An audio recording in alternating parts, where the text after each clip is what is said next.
Hey guys, in this video, we're going to start our conversation on memory. This is an important conversation that we will continue in class with the rest of these notes, but we're going to take advantage of some of the time we have here to make our way through the beginning part of this unit so that we can, keep moving forward with our course this semester. So memory is part of the cognition unit. Historically, I've done this as a separate standalone unit, but I think with everything going on this year, it just kind of makes sense to include it here. So our test, which I'm still trying to figure out the schedule for, will be on memory, cognition, so thinking, and also language. We'll do a test later in the semester, including the intelligence aspects and the testing aspects that are also part of this unit from the College Board's perspective. But I'm going to split it up that way it's not too overbearing for us as we move forward. So let's just dive right in. What is memory? Memory is basically our ability to store and retrieve information. Your book calls it the indication that learning has persisted over time, right? This is a pretty good definition, right? It's not just that you learn something, but that you can remember that you learned something, right? It is something that stays with you. It's not just learned and then forgotten. There's a lot of components here with memory. If you remember back to the beginning of the year, we looked at an issue with false memories, that some of you thought you saw the word sleep in a series of words when in reality the word sleep was not included. So we're going to talk about those kinds of things, false memories, incomplete memories. We're going to talk about memory errors and how we can improve our memory. So this is going to be some practical information, at least at the end of this set of slides, which we'll probably cover in class. So first up, a couple definitions here. One is, the first definition we're going to talk about is something called a flashbulb memory. A flashbulb memory is something that basically exists as a standalone type of memory that's different from the rest of our memory processes. So a flashbulb memory is a memory that essentially just gets immediately seared into long-term memory. As we'll see, there are many stages of memory, or actually really just three main stages of memory, which is the trying to remember something, having it in your head, and then bringing it back, which we'll talk about in just a second. A flashbulb memory basically bypasses the system. It is something so either important or emotional or different that it just gets seared into your long-term memory. So there's no effort used to remember something. It is what it is. It's there. For example, I've said this before, I can tell you exactly what was going on 9/11. I can tell you what classroom I was in, what my teacher was saying. I can probably even pick out what desk I was sitting in that classroom when we learned about 9/11, right? That is such a important moment in our nation's history and in a historical moment, I guess, that it's been, essentially seared into my mind. And all of those details are still there. Now, we'll talk later about, the accuracy of these kinds of things. But the fact that, I can tell you what desk I was sitting in, that was not something I memorized. I need to remember where I was. Like, it just kind of happened, right? That's kind of the uniqueness of a flashbulb memory. However, this is different. This is different from how most memories work. If you've ever forgotten something for a test, you know that we don't just see something once and it's in our memory forever, that there's a process here that we need to understand. So let's talk about the stages of memory. So there's three stages here that we're going to spend a lot of time talking about each. That's encoding, storage, and retrieval. Encoding, to use very outdated computer terms, as you'll see in a second, encoding is like the keyboard. It's the bringing the information into your brain, into your mind, and you're paying attention to things. It's the process of getting something into your memory. Storage is the fact that it resides in your head somewhere, right? It's being stored for later use. This uses the floppy disk as the example. You guys probably don't even know what floppy disks are. I don't know. Maybe you do. And then retrieval is when you're able to bring it back, right? You're able to open that, in the computer terms, open that file back up, look at it, understand it. This is a sequential process, right? We go step to step from encoding to storage, and then we're able to retrieve it. As we'll see, these theories have changed over time, and we're going to start with the beginning of this on the next slide. But it's important to understand that these three things are vital to our memory. That encoding, right? That you can think of it as there are errors here, right? There are errors that can occur at each of these stages. So you can have an encoding error where you just fail to properly put that information into your head, right? That could happen when you're studying, that you don't study something as effectively as you should have. That could be an encoding error, right? It just never got into your head. And then you're looking at the term on the test and you're like, I've never seen that before. Right? Well, you have, you just didn't encode it properly. There could be a storage error, right? Where, the memory decays over time, that, it just kind of fades from memory, right? That's a storage error. And then there's a retrieval error where it's there, but you just can't quite bring it back into your head. We'll talk about that later, but it's got the most appropriately named phenomenon called the tip of the tongue phenomenon, where something is just right on the tip of your tongue, and you just can't quite find the words or find the idea or whatever. It's just right there. Right. So for one, psychology names something appropriately and not something totally outlandish, but we have, right, retrieval errors. So at each of these stages, there could be errors, which basically disrupts the process of memory. So let's start with this first theory, which is called the Atkinson-Shiffrin model, which basically divides memory into three components: sensory memory, short-term memory, long-term memory. You've probably heard of short-term and long-term memory before, and we'll spend some time talking about sensory memory as well. And this image is an important image to kind of take a look at. So I'll walk through it briefly. So we have external events, right? We're living in a world where there are things happening outside of our bodies.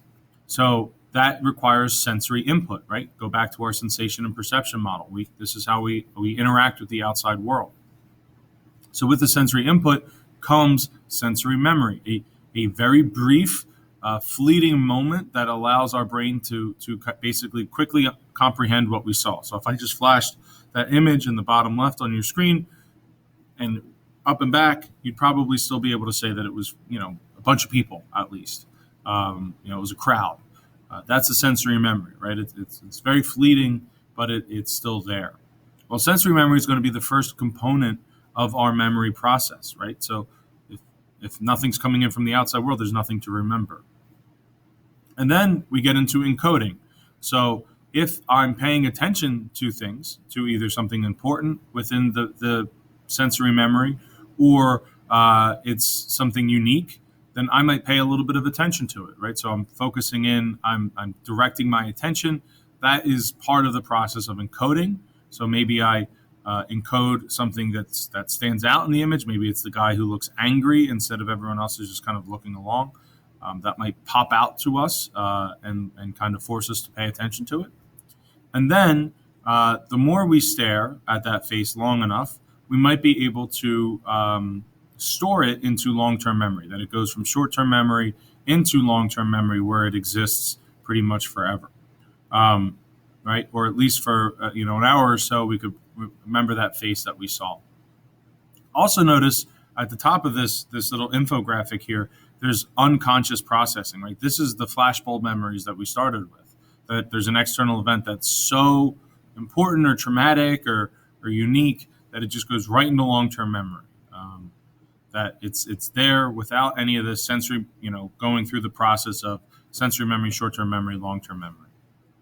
And this was the model for a really long time, this three-stage model. In fact, we still have a three-stage model, but we've modified it slightly because there's some problems with this, right?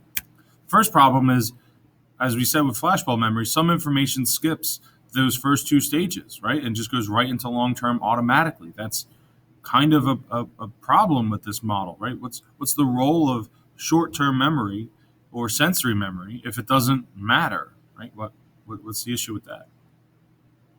Also, Since we can't focus on all of the sensory information that we're getting hit with in our environment, we have to be paying attention to things. And that attention component is really important. It's what allows us to remember things, right? It's why you can drive to school and not remember every single car that you drove past, right? You're not paying attention to that. So that's something, right, that was in our sensory memory. We certainly saw it, right? I certainly saw the blue car that I drove past on my way to school today, but I don't remember seeing it because it wasn't important to me to pay attention to. Whereas if I saw a car that was like, completely dented or had a weird license plate, a vanity license plate that was a weird frame, I might remember that because, oh man, I'm paying attention to that, right? It draws my attention to it. And we've also learned over the years that short-term memory is much more complex, that it's not just a place where something resides waiting for it to go either into long-term memory or to be forgotten, that there's actually more to it than just kind of like a holding pattern, right?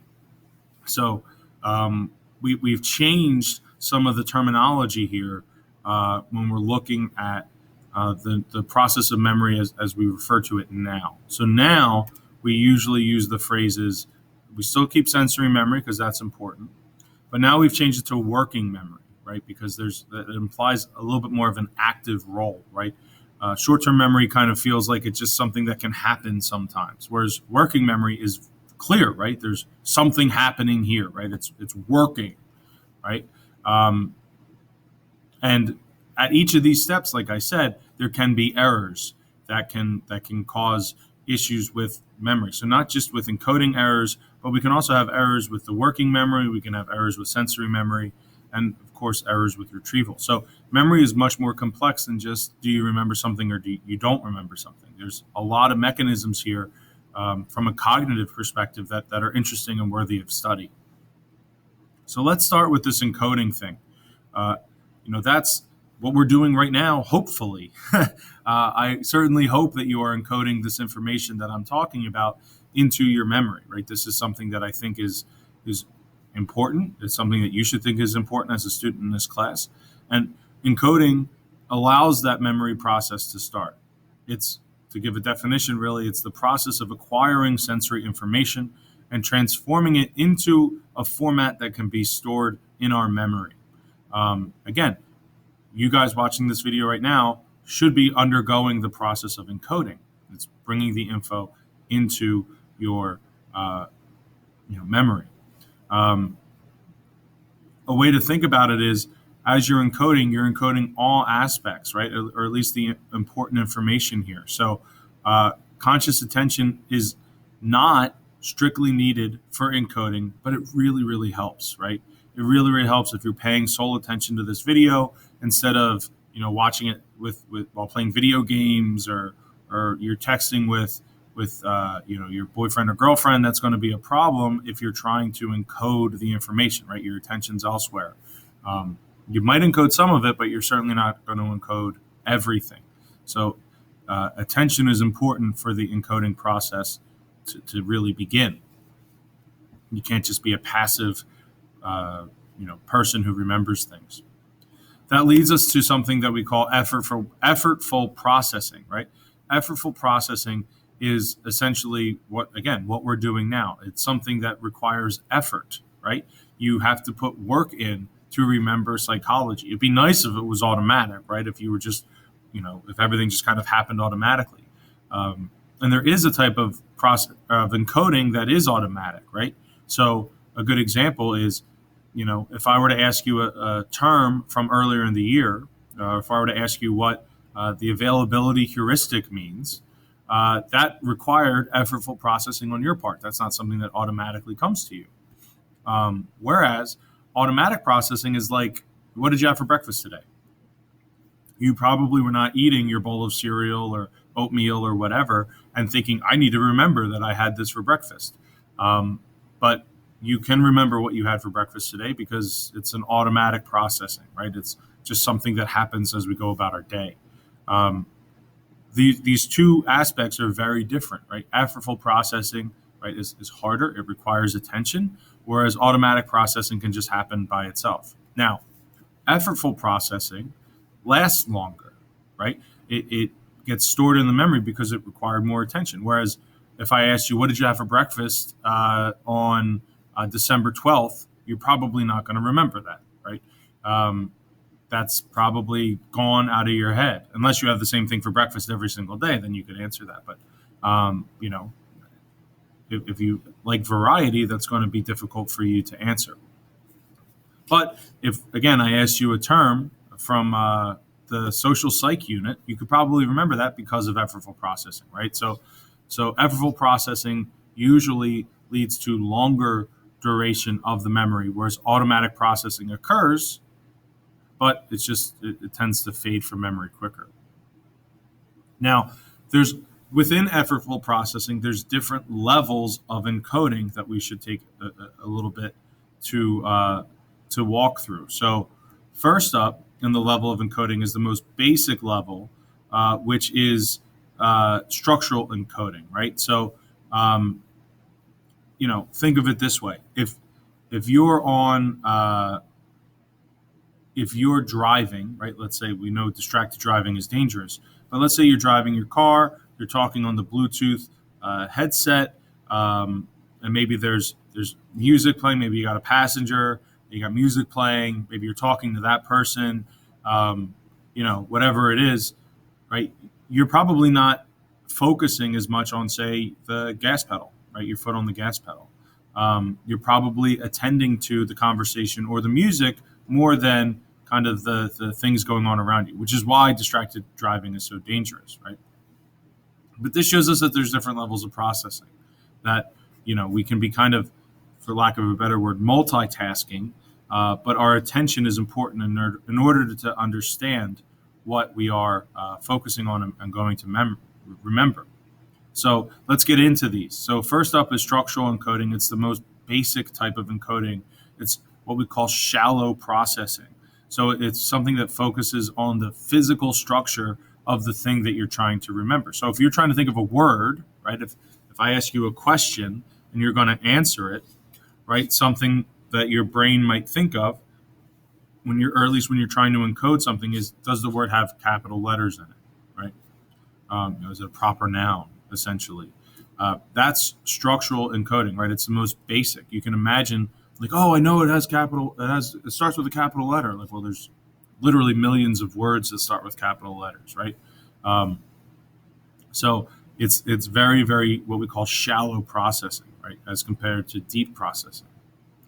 The next level of encoding is kind of a middle ground, which is what's called phonemic encoding, right? Phonemic, remember, going back to our conversations with language, right? Sounds. So does the word rhyme with something, right? So this is a phonemic thing. So, emphasizing on how a word sounds, whether you're reading it out loud or reading it, internally, silently, that helps encode the word a little bit better, right? It provides a slightly deeper understanding and encoding process. But the best type of encoding, at least for vocabulary and words, is something that we would call semantic encoding, right? This is the deepest level of encoding, the deepest level of processing, which emphasizes the meaning of the word, right? Can you adequately use the word in a sentence? Can you define it in your own terms, right? It's way beyond just what does the word look like or sound like.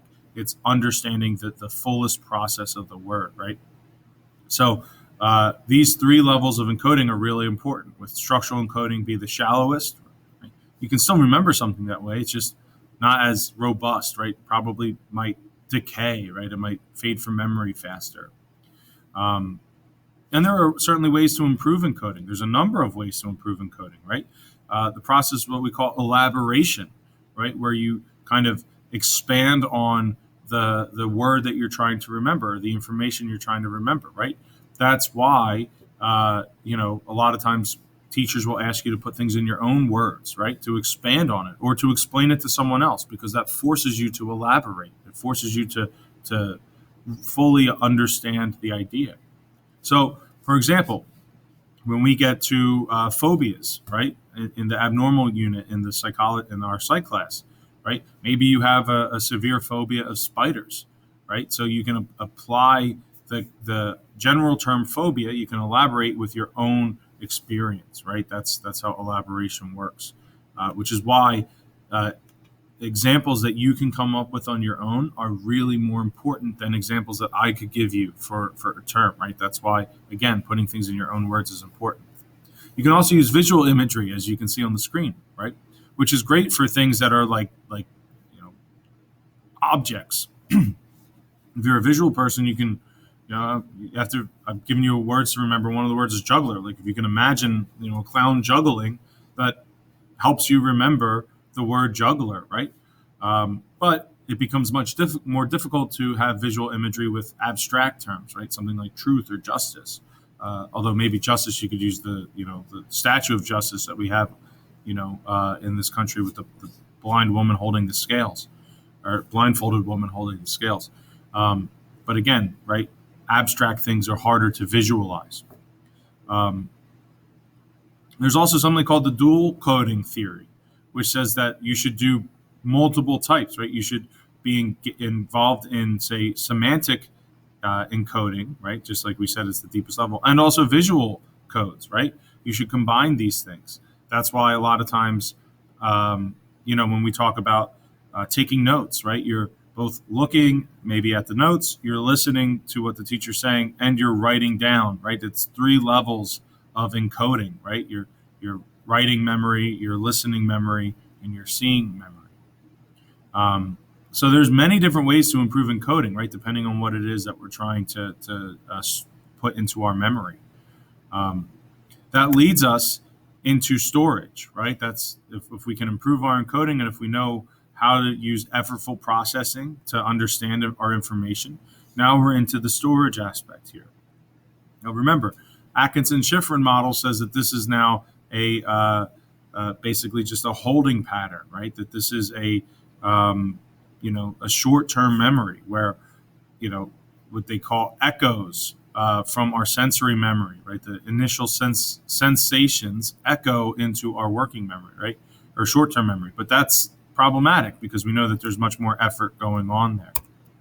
So let's take a look at each of these together. Remember, the important thing is how do you get this information into your memory so that you can recall it at a later date. So sensory memory is a very brief store of our information from our senses. These usually last less than a second. But this is what allows you, it's pretty wild when you think about it, this is what allows you to hear music, right? And hear a melody because you have a sensory memory, right? Otherwise it would just sound like this, constantly stopping, right? It wouldn't flow. Same thing with language, right? Acoustic sensory memory, hearing, allows us to, follow fluent speech. So that's all, we're able to do that because of sensory memory. Imagine if you didn't have sensory memory, every word that I'm saying right now would be like a brand new word that doesn't relate to anything else. It would be so much harder to understand, right? So by having sensory memory, even though it's very brief, right, it allows us to see these patterns and to understand things. It also allows for vision. It allows, animation, right? If you make a flip book and flip through it, you see the movement, that's because of your visual sensory memory, right? We know, or at least what some of the research tends to show, is that we process our sensory memory from our different senses in different parts of our brain, which is why, again, encoding things in multiple ways, writing it down, listening to it, seeing it, allows us to engage more parts of our brain, which can help with storing that memory, right? Putting it into our storage. It also allows us to see, figure eights. If you've ever had a sparkler as a kid and you've done this kind of figure 8 image and you can kind of see it as it goes, that's sensory memory, right? Whereas if you took a picture of it that was on I don't remember what it is, quicker or longer aperture, right? It would just be like someone holding the sparkler out this way, right? Where's my hand? There's my hand, right? Whereas if you're going like this, you can see the image, right, that appears because our sensory memory is longer than what it takes to take a quick snapshot like that. All right, this video is getting a little long, so I'm going to cut it here. And then in class, we'll start talking about our short-term memory and how that works. Um, I will likely, just so you guys know, I'll put it here. I'll likely try to keep recording these videos because I do think they're helpful, but I will not be requiring them, at least for right now, um, for you to watch at home via Edpuzzle. I'll just be recording them and posting the links for your review. But we'll cross some more of that bridge when we get to it. All right, guys. I will see you later. Until then.